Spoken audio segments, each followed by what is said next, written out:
श्री स्वस्तानी व्रत कथा अध्याय 5।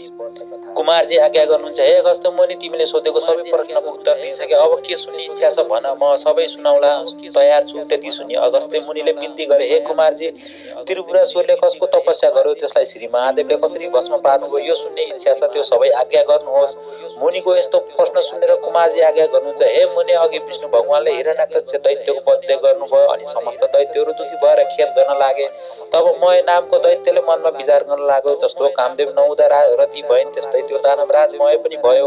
अनि बलवान तारकाक्ष र विद्युत पर्व नामका आफ्ना मित्र समेत ती मयले कठोर तपस्या गर्न लाग्यो। ती तीनैजना दैत्यहरू माघ पुसको जाडोमा हिमालयमा गई तपस्या गर्दथे। वैशाखजनको घरमा पञ्चाङ्गी तापी गर्मी प्रदेशमा तपस्या गर्दथे। यस्तै प्रकारले तपस्या गर्दा गर्दा 10,000 वर्ष बिताए। तिनका देहमा केवल हाड छाला मात्र बाँकी रह्यो। फेरि ती ठुलो सुखबाट पनि वञ्चित भए। त्यही पनि तिनीहरू सूर्य जस्तै तेजिला देखिन लागे। तिनको तपस्याले ब्रह्माजी प्रसन्न भएर त्यो तीनैजनाको सामुन्ने पुगी नम्र स्वरले आज्ञा भयो, हे दैत्यहरूमा श्रेष्ठ भएका वीर हो, तिमीहरूको तपस्याले म प्रसन्न भए। जे इच्छा छ सो वरदान माग। ब्रह्माजीको त्यस्तो वचन सुनेर साष्टाङ्ग दण्डवत गरी केवल घोडाले मात्र भूमिमा स्पर्श गरी हात जोडेर बिन्ती गरे, हे प्रभु, हजुर प्रसन्न हुनुहुन्छ भने हामीलाई अब दैत्य कहिल्यै नमर्ने वर दिनुहोस्। बल पराक्रम पनि ठुलो होस्। फेरि विमान समान जो हामी 3 पुर बनाउने छ त्यसमा मनुष्यको गति नहोस्। हामी ठुला बलवान हौ, त्यही वरदान दिनुहोस्। ती दैत्यहरूको त्यस्तो वर मागेको सुनि ब्रह्माजी आज्ञा गर्नुहुन्छ, हे दैत्य, त्यस्तो अवध्य वरदान दिन म असमर्थ छु। मृत्युको अवकाश राखेर अर्को वर माग, म दिन्छु, यसमा अन्यथा नमान। ब्रह्माजीको यस्तो आज्ञा सुनेर मैले फेरि बिन्ती गरेँ, हे प्रभु, अघि मैले भने जति सबै कुरा होस्।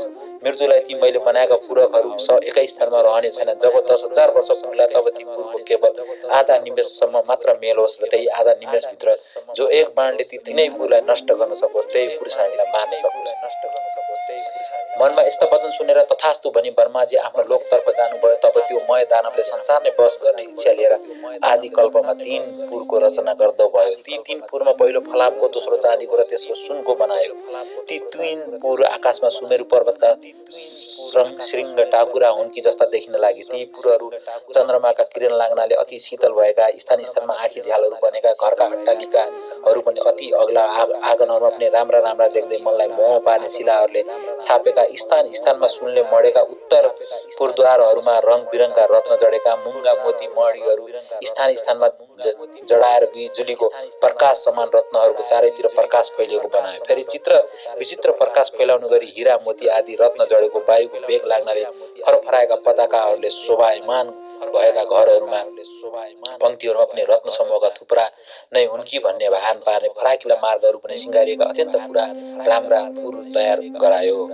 घर मलहरू पनि अनेक रङका मनहरण गर्ने रत्नहरूले सुभूषित ध्वजा पताकाहरूको सिँगारेर ती विमान जस्ता 3 पुरलाई शोभायुक्त बनायो। अनेक रत्न जडेका गमलाहरूसँग रङ बिरङका जात जातका उत्तम सबै ऋतुहरूमा फुल्ने फुल र त्यस्तै 6वटै ऋतुमा फल्ने फलका वृक्षहरू लगायो। तलाउहरू पनि अनेक प्रकारका कमल कमलिनी कुमुदिनीका पुष्पले शोभायमान भएका तयार गरायो। यस्ता प्रकारले त्रिपुरवासीहरूको शोभाले युक्त महल तयार भयो।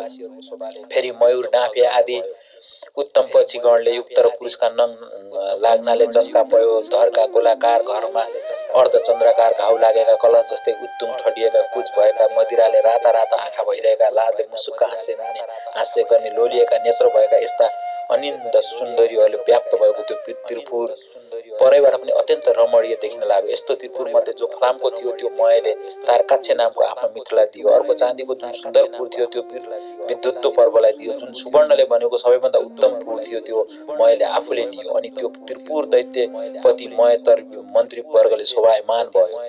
त्यो दैत्यराज आफ्ना शत्रुहरू र तिनका सेनालाई परास्त गरे आफ्ना हितैषी ब्राह्मण वर्ग र वीरते वर्गले सहित भए आफ्ना सुन्दरी स्त्रीहरू साथमा लिइरहँदा स्वर्गको भन्दा पनि बढ्ता सुख भोग गर्न लाग्यो। अनि तिनै लोकका आनन्दलाई ध्वंस गर्न लागे। साथै अभिमानले भरिएर देवताहरू सबै विजित भए भन्ने मनमा ठान्न लाग्यो। तिनीहरूलाई मार्न लागे। उनका बगैँचाका असल वृक्ष र बिरुवाहरू उखेली फाल्न लागे। केही आफ्ना बगैँचाहरूमा लगी सार्न लगाए। यसरी देवताहरूलाई दुःख दिएको निकै समय व्यतीत भयो। तब तिनीहरूदेखि सबै देवताहरू क्रोधित भई ब्रह्माका सामु गई त्रिपुर निवासी दैत्यहरूको सारा अन्याय उपद्रव विस्तार गर्दा भयो। अनि ब्रह्माजीले समस्त देवतालाई शान्त गरे आज्ञा भयो, हे देवगण हो, त्रिपुरासुर दैत्यहरूको बडा बलवान छन्। तिमीहरूद्वारा तिनको नाश हुन सक्दैन। तसर्थ नारायण आदि सकल देवता अब महादेवका शरणमा जा। उनले आफ्नो उद्धार गरिदिन्छन्। उनले आफ्ना शत्रु दैत्यहरूको अवश्य नाश गर्नेछन्। ब्रह्माजीको यस्तो हित वचन सुनेर स्वीकार गरी ब्रह्माण्ड विष्णु इन्द्र एम चन्द्र कुबेर वायु समेत सब देवता ब्रह्मालाई अघि लगाई कैलाश पर्वतमा पुगे। त्यहाँ महादेवको दर्शन पाई हात जोडेर स्तुति गर्न लागे। हे पिनाकधारी, हे चन्द्रमौले, हे त्रिलोकेश, हे अमित पराक्रमी, हजुरलाई कोटि कोटि नमस्कार। हे चन्द्रशेखर, हे त्रिलोक देव, हे चन्द्रमौली, जटा जुटधारी नीलकण्ठ, हजुरलाई कोटि कोटि नमस्कार। संसारलाई शरण लिने, नन्दीलाई वर दिने, देवताका पनि देवता यस्ता हजुरलाई कोटि कोटि नमस्कार। थोरै सेवाले पनि प्रसन्न भएर वर दिने, यज्ञका मालिक, हिमालयमा निवास गर्ने यस्ता हजुरलाई कोटि कोटि नमस्कार। योगीहरूले सदैव ध्यान गरिने, जगतको वैभवलाई तुच्छ ठान्ने, धर्ममा दृढ रहने, दिशारूपी वस्त्र धारण गर्ने, भक्तलाई वर दिने, ब्रह्माण्डका धाता विधातालाई हजुरलाई कोटि कोटि नमस्कार छ। सूर्य चन्द्र इन्द्र वायु आदि देवताको सृष्टि र पालन गर्ने यस्ता हजुरलाई कोटि कोटि नमस्कार। सूक्ष्म भन्दा पनि अति सूक्ष्म काल स्वरूप नित्य स्वरूप धारण गर्ने यस्ता हजुरलाई कोटि कोटि नमस्कार। पर भन्दा पनि पर ब्रह्म स्वरूप शङ्करलाई कोटि कोटि नमस्कार छ। सारा ब्रह्माण्ड धारण गर्ने सूर्य चन्द्र वायु अग्नि जल एवं आकाशको रचना गर्ने यस्ता हजुरलाई कोटि कोटि नमस्कार छ। हे सौम्य, हे पुरुषोत्तम, हे बपुष्मान, त्रैलोक्यको सृष्टि स्थिति संहार गर्ने यस्ता हजुरलाई कोटि कोटि नमस्कार छ। कुशाको दाँत भाँच्ने, दक्षको यज्ञ नाच्ने र कामदेवलाई भस्म पार्ने यस्ता हजुरलाई कोटि कोटि नमस्कार छ। सुरासुरका उत्पन्नकर्ता, यज्ञका हर्ता धर्ता, हे शिखण्डिन, हे नीलकण्ठ, हजुरलाई कोटि कोटि नमस्कार। निरन्तर सुधा स्वरूप पार्वतीका भर्ता गणेश कुमारका पिता, हजुरलाई कोटि कोटि नमस्कार। सदा मोक्ष रूप वरदान दिने, हे विशेश्वर, हे परमात्मन, हे वरदाता, हजुरलाई कोटि कोटि नमस्कार छ। हे योगेश्वर, हे चण्डीश्वर, हे रुद्र, हे सर्व, हे शम्भो, हे भीम, हे ईश्वर, हजुरलाई कोटि कोटि नमस्कार छ। हामीदेखि प्रसन्न हुनुहोस्। देवताले कातर भएर यस्तो स्तुति गरेको सुनि तिनका मनको भाव जानी शिवले आज्ञा गर्नुभयो, हे देवता हो, जे इच्छा छ सो वर माग, मैले नदिने संसारमा केही वस्तु छैन, म इच्छा पूर्ण गर्न तयार छु। जे इच्छा छ निशङ्क भएर माग। महादेवको यस्तो आज्ञा सुनि प्रसन्न भएका देवताले विनम्र स्वरमा विनती गरे, हे प्रभु, ब्रह्माको बलले उन्मत्त भएका मय आदि दानवले हाम्रा उर्वशी मेनका आदि अप्सराहरू बल जगत लुटेर लगे। नन्द नवनका असल असल बोट बिरुवा पनि कति ओखलेर नाचे, कति आफ्ना घर बसारे देवताको नाश गर भन्दै हामीलाई अनेक तरहको कष्ट दिइरहेका छन्।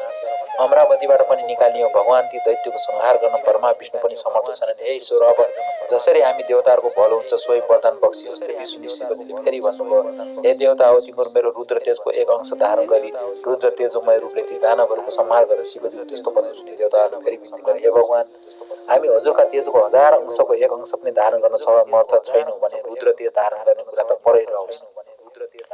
हेर्ने शक्तिसम्म पनि हामीमा छैन। हे प्रभु, हामी उपर प्रसन्न भएर त्यो अजय त्रिपुरासुरलाई स्वयं संहार गरी बक्सुनुहोस्। त्रिपुरासुरलाई स्वयं संहार गरी बक्सनुहोस्। ब्रह्माजीको वरदान अनुसार दिव्य 10,000 वर्ष बितेपछि आधा निमेष त्रिपुरको मिलन हुनेछ। त्यही आधा निमेष भित्रमै त्यो त्रिपुरलाई जसले एकै बाणले भस्म पार्ला उसैद्वारा ती दैत्यहरूको संहार होला, अन्यथा तिनको मृत्यु हुने छैन। हे शशिशेखर, हामीदेखि प्रसन्न भई त्यो पापिष्ट त्रिपुरासुरको नाश गरी त्यो पापी बक्सियोस्। देवताहरूको यस्तो प्रार्थना सुनि शिवजीले फेरि आज्ञा गर्नुभयो, हे देवता, यस्तो अभेद त्रिपुर छ भने तिमीहरूको हितका निम्ति म एउटै बाणले तिनै पुरलाई भस्म पारिदिनेछु। त्यस्ता अझै दानवहरूका साथ युद्ध गर्दा मेरो शक्ति थाम्न सक्ने हिमालय सम्मान मेरो निम्ति एउटा रथ तयार पार अनि म युद्धमा जानेछु। महादेवको यस्तो आज्ञा सुनि प्रसन्न भएका देवताले प्रणाम गरेर हवस् भने तत्काल विश्वकर्मालाई डाकी महादेवको निमित्त समस्त देवताहरूको अवश्य भएको सुवर्णमय रथ तयार पारे। त्यस रथका दुवै पाङ्रा सूर्य चन्द्र भयो। दक्षिण यात्रामा पाङ्रामा 12 सूर्य भूषण गराइयो, बायाँ चक्रमा 27 नक्षत्र र 16 कला भूषण गराइयो। 6 ऋतु र रथका दायाँ बायाँ राखिए। आकाशको गजु र पाङ्रा अड्याउने दण्ड मन्त्र र आँचलको बनाए। अयन र सहवत्सर रथका बेग भए। 4 समुद्रका रथमा रथका कुण्डलिका भए। गङ्गादि समस्त तीर्थ राम्रा राम्रा वस्त्र आभूषण पहिरी स्त्री रूप धारण गरेर हातमा चमरली रथमा उभिए। सारथी स्वयं ब्रह्माजी बने। ब्रह्मा स्वरूप ओमकारको कोर्रा बनाएर विद्याचलको छत्र निरूपण गरे। मन्त्राचलको पार्श्वदण्ड बनाए। सरस्वती घण्ट भइन्। श्री नारायण अग्नि बाणको टुप्पो भए। 4 वेद 4 घोडा भए। ताराहरू घोडाका गहना भएर हे गस्तु मुनि यसरी समस्त वस्तु त्यस रथका अवश्य भए। यसरी जब धनु बाण सहित रथ तयार भयो तब पृथ्वी र आकाश कम्पित पार्दै भगवान शिव त्यस रथमा आरूढ हुनुभयो। त्यस रथका अघि पछि शिवका गणहरू शङ्कुकण्ड, चण्डेश्वर, गणेश, गणेश नन्दी आदि प्रथम गणहरू सुर पट्टिस आदि अनेक शस्त्रास्त्र लिएर शङ्ख भेरी मृदङ्ग आदि बाजा बजाउँदै महादेवमाथि अनेक थरीका पुष्पको वर्षा गराउँदा भए। त्यस बेलाको रुद्र तेज सहन गर्न नसकी समस्त देवता मोहमा प्राप्त भए। महादेवले देवताहरूको त्यस्तो स्थितिदेखि आफ्नो तेज खिची केही कम पार्नुभयो अनि देवताहरू रुद्र तेज सहन गर्नमा किञ्चित समर्थ भए। त्यसपछि नारद मुनि ती दैत्यहरूकहाँ गएर भन्न लाग्नुभयो, हे दैत्यराज, देवताहरूको स्तुतिले प्रसन्न भएका महादेव स्वयं तिमीहरूको संहार गर्न भनी आइरहनु भएको छ। अब तिमीहरूको जो इच्छा छ सो गर, नभए तिमीहरूको अविलम्ब नाश हुनेछ। नारदजीका यस्ता वचन सुनि दैत्यराज मयले आफ्नो मित्र तारकाख्य विद्युतमाली र योद्धाहरूलाई डाकी नारद मुनिले आज्ञा भएको सबै कुरा विस्तारले सुनाए। अनि दानमा उत्तम बलवान भएको तारकाख्यले भन्यो, हे राजन, किन चिन्ता गर्नुहुन्छ? देवताहरू यथार्थ रूपमा हाम्रा बाध्य छन्। यो त्रिपुर भेदन गर्न कसको पराक्रम अशक्ति छ? यदि समस्त देवता यक्ष गन्धर्व किनेर आए पनि यो त्रिपुर अभेद नै रहनेछ। फेरि शत्रुलाई जित्न साम दाम दण्ड भेद आदि अनेक किसिमका नीति छन्। अन्त जित्ने इच्छा भएको बलवान शत्रुलाई आफ्नो पराक्रमद्वारा दण्ड दिनु नै उचित छ। वीर तारकाख्यको यस्ता कुरा सुनि विद्युतमाली भन्न लाग्यो, हे राजन, श्रीहीन र बलहीन देवता कुनै प्रकारले पनि हामीसित युद्धमा अगाडि आउन सक्दैन। यदि कोही मूर्खता गरेर हामीसित युद्ध गर्न अघि पर्छ भने त्यो अवश्य क्षयमा प्राप्त हुनेछ। यसमा संशय छैन। हे राजन, यसमा चिन्तित हुनुपर्ने केही कुरा छैन। एकमत भएर युद्ध गरौँ अनि समस्त देवतालाई जितेर इन्द्रको पद पनि भोग गर्नुहोस्। फेरि अघिका हिरण्याक्ष र हिरण्यकश्यपको पद पाई 14 भुवनको अङ्कटक राज्य भोग्नुहोस्। विद्युतमालीका यस्ता कुरा सुनेर मैले शान्त स्वरमा भने, हे दैत्य, सुन्यौ, अब हाम्रो नाशको बखत आइपुग्यो। यति भनेर देह कम्पित पार्दै शिर लाउँदै फेरि भन्न लाग्यो, जो शत्रु आफूभन्दा बलियो वा निर्बल छ भने त्योसित साम दाम दण्ड भेद आदि नीतिको प्रयोग गर्न सकिन्छ। तर यी सम्पूर्ण जगतका स्वामी श्री महादेव हुन्। उनी दानव र देवताभन्दा धेरै बढ्ता श्रेष्ठ छन्। यदि देवताको हितका लागि उनी स्वयं आफूलाई मान आइरहेका छन् भने त्यसको कुनै पनि उपाय छैन। केवल महादेवको नजिक गई उनलाई नमस्कार गरौँ भने मेरो यो अन्तिम निर्णय। यदि हामी उद्दण्ड झैँ कठोरता आदर धारण गरेर उनका सामु युद्ध गर्न गयो भने केवल उनको दृष्टिपात हेराइ मात्रले नै भस्म हुनेछ। ब्रह्मादि देवता पनि दुखी भएर जसका शरणमा जान्छ आज उनै ईश्वर हाम्रो नाश गर्न आइरहेका छन् भने हाम्रो के गति होला भन्न सकिन्न। जो क्षण मात्रमा सम्पूर्ण सृष्टि पालन नाश गर्न सक्छ। फेरि जो जगतका कारण र मुक्तिदाता पनि हुन्, ती महादेवसित युद्ध गरेर हामी कसरी जित्ने आशा गर्न सक्छौँ? हे वीर हो, हाम्रो विधिहीन तपले के हुन सक्दछ? फेरि त्यसको फल हामीहरूले धेरै वर्षसम्म भोग गरिसक्यौँ। अत म भन्दछु, हे दानव वीर हो, तिमीहरू सबै यतैखेर कालले प्रेरित छौ, त्यसकारण युद्ध गर्न तम्सिरहेका छौ। मयको यस्तो कुरा सुनि नारद उन्मत्त दैत्यहरूको मृत्यु रूप यो कुरा भन्न लागे, हे दानवराज, अब तिमीहरूको तपस्याको फल सकियो। यदि सङ्ग्राममा पछि हटेर नपुंसक चाहिँ देवताहरूको शरणमा जानुभन्दा त सङ्ग्राममा लडी वीरगति पाउनु नै उत्तम ठान्दछु। यदि शिवका हातबाट मर्न पायो भने उनका प्रमथ गणको अधिपति पनि हुन सक्दछ। संग्राम नगरेर शरण पर्न गयो भने पनि देवताको हितका लागि तिमीहरूलाई नमारी छोड्ने छैनन्। फेरि दानवहरूका राजा वीर पराक्रमी भएर पनि कायरतातिर लाग्नु उचित छैन। कायरदेखि शिवजी प्रसन्न हुँदैनन्, बरु युद्धमा पराक्रम देखाउने वीरदेखि प्रसन्न हुनेछन्। अत किन नलड्ने? अवश्य लड। यदि संयोगले जित्यो भने तिनै लोकको सुख भोग गरौला। नारद मुनिका यस्ता कुरा सुनेर तारकाख्य र विद्युतमाली दानवहरू आयुष्य क्षीण भइसकेका हुनाले भन्न लागे, ठिक हो, उत्तम हो, नारदजीले आज्ञा भएको उचित हो। दानवराज मैले पनि आफ्ना सहयोगीहरूको कुरा सुनि अब समस्त दानव वंशको संहार हुने समय भयो भने जानी नारदजीले आज्ञा भएको कुरा उचित हो भनी समर्थन गरे। अनि मयका वचन सुनेर नारदजी पनि प्रसन्न हुनुभयो र समस्त दैत्यहरूलाई युद्ध गर्न उद्यत पारी मयासित बिदा मागी महादेवमा गएर उहाँ भएको कुरा सबै निवेदन गरे। त्यसपछि समस्त दानवहरू युद्धको इच्छा गरी अनेक तरहका शस्त्रहरूले सज्जित भई लड्न तयार भए। बल्लनामा, नेमिनामा, बाणासुर, तारकाख्य, विद्युतमाली आदि प्रधान दानवहरू पनि युद्धको निश्चय गरी राजा मयका सामुन्ने आए। अनेक प्रकारले सिंहनाद गर्दै गर्जन लागे। फेरि ती दानव सैन्य स्वयं दानवहरूलाई नै भय दाय देखिन लागे। परस्पर रथ आयो, उता हेर महादेवका रथको ध्वज देखियो भन्न लागे।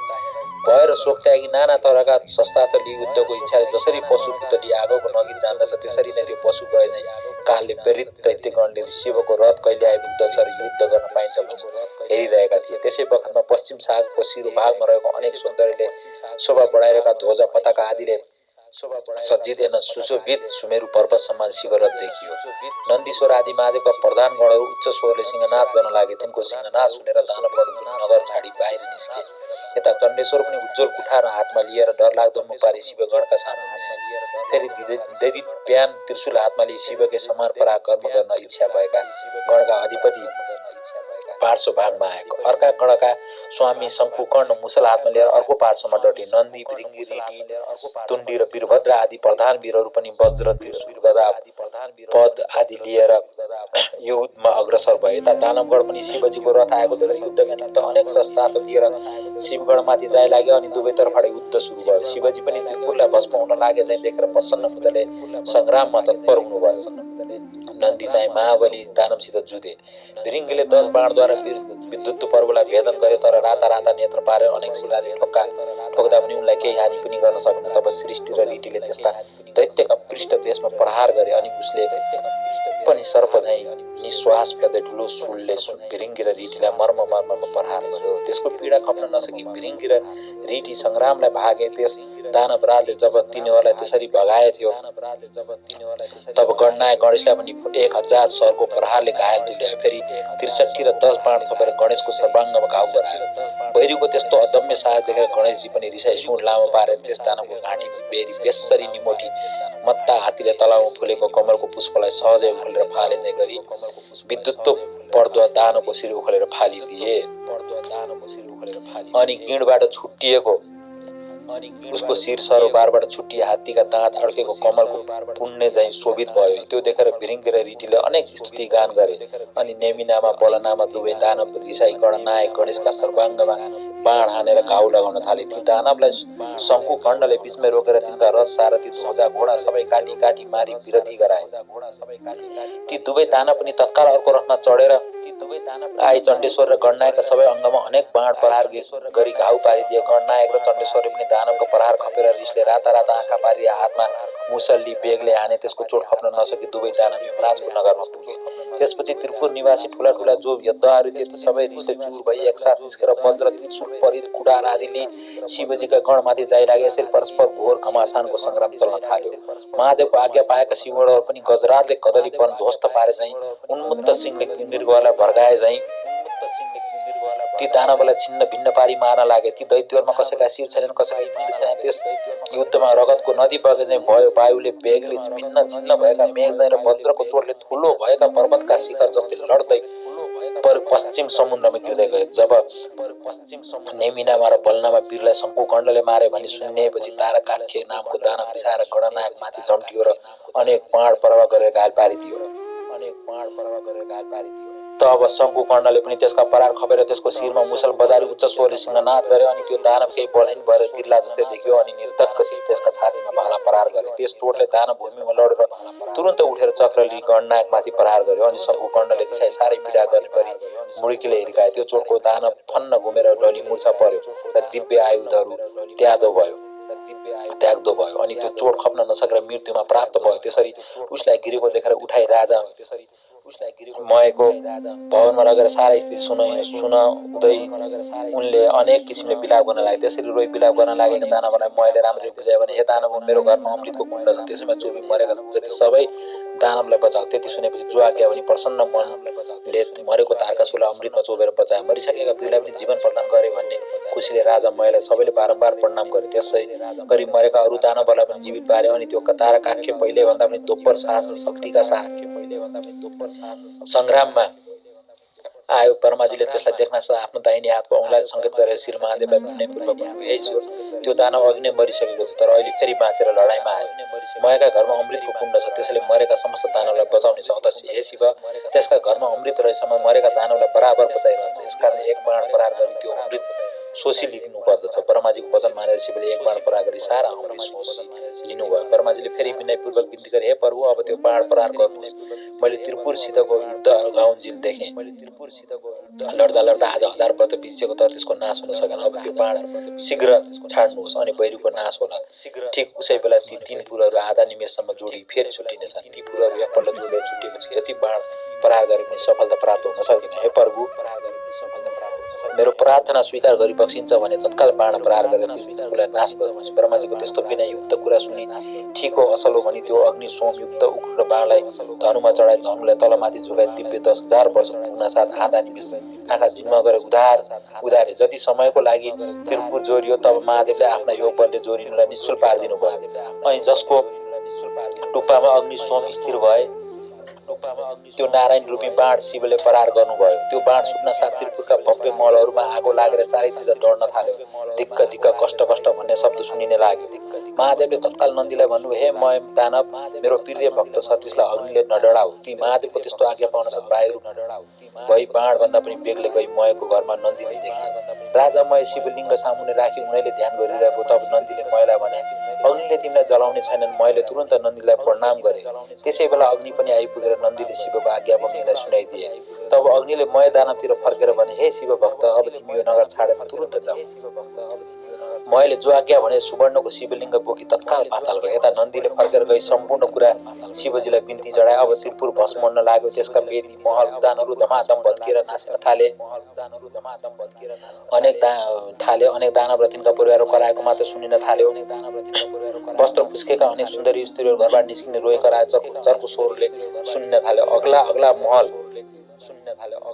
र विमानमार्ग रहेका कठोर कडा उच्च स्तन भएका र मदले विगल नेत्र भएका आफ्ना आफ्ना पतिका अत्यन्त प्रिय नारीहरू अग्नि बाणले डराई घर घरमा यताउता दगुन र कराउन थाले। जस्तै पर्वतमा भूमिकम्प हुँदा त्यहाँका किन्नरहरू भयले व्याकुल हुन्छन्, त्यसैले आफ्ना पतिलाई भयले आकुल भई अङ्कमाल गर्न थाले। कोही डराई भाग्न थाले। कतिपय दानवगण आफ्ना आफ्ना स्त्रीहरूलाई बोकेर नगर छाडी बेग्लै भाग्न थाले। शिवको भक्तले हिन र प्रस्ताव उनले पनि हिन पर्वतका दैत्यमा डर लाग्दा काला दानवहरू डढेर सागरमा खस्न थाले। जति दानवहरू समुद्रमा खस्दा ती सबैलाई जलका अनेक जन्तुले खान थाले। कति दानवहरू आफ्ना पति वा पत्नीको अवस्था देखेर खप्न नसके आगोमा डढेर मरे। रतिका अन्तमा देखिएका खेदित भएका र तुरन्त कामले पीडित भई पिरेका साथ जाउँ भन्ने इच्छा भएका ती कति दैत्यहरू भार्य सहित अग्निमा जडेर मरे। कोही समुद्र आमफाली जल जन्तुको भोजन भए। कोही आधा डढेर, कोही भाग्दा लडेर स्वाहा। यस प्रकारको अमोद अग्नि सोमयुक्त बाणले त्रिपुर भस्म पारी शेष नगर समुद्रमा डुबाई फेरि भगवान शिवको हातमा आइपुग्यो। त्यस्ता प्रकारले अभेद त्रिपुर भस्म भएपछि देवताहरू आफ्ना अधिकार पाई शिवजीलाई प्रणाम गरी स्तुति गर्न थाले। हे रुद्र, आज हजुरद्वारा जुन रौद्र कर्म हुन गयो त्यो अन्य कसैबाट पनि र कहिल्यै भएको थियो न फेरि हुनेछ। हे शङ्कर, यो कामले हामी समस्त देवताहरूको कष्ट निवारण गरिदिनु भयो, अत हजुरलाई कोटी कोटी नमस्कार। यस्तो देवगणले स्तुति गरेको सुनि महादेव प्रसन्न भएर आज्ञा गर्नुभयो, हे देवता हो, आफ्ना प्रिय भक्तजनलाई सदैव पुत्र जस्तै स्नेहपूर्वक पालना गर्नुपर्दछ। हाम्रा त्रिपुरवासी दानवहरूको संहार हुन गएकोले तिमीहरूको इच्छा पूर्ण भयो। अब तिमीहरू खुसी साथ आफ्ना आफ्ना आश्रममा जाऊ। श्री महादेवले यस्तो आज्ञा भएको सुनि महादेवलाई दण्डवत प्रणाम गरी देवताहरू आफ्ना आफ्ना लोकमा जाँदा भए। देवताहरू गएपछि नन्दी, भृङ्गित, भूत, प्रेत, पिशाच, डाकिनी साकिनी सहित भएर शिवजी कैलाशपुरी पाल्नुभयो। हे कस्तुमुनि, यो सहरमा कसैले वर्णन गर्न नसकिने त्रिपुर दाहा मैले सुनाए। जो शिव भक्त खुसी साथ यो कथा सुनाउला यो समस्त पापबाट मुक्त भएर मरेपछि शिवको पार्षद भएर सधैँ कैलाशमा बस्न पाउनेछ। इति श्री स्कन्द पुराणे केदारखण्डे माघ महात्म्ये कुमारागस्त्य संवादे श्री स्वस्थानी परमेश्वरे व्रत कथाए त्रिपुर दाह वर्णनाय नाम पञ्चम अध्याय।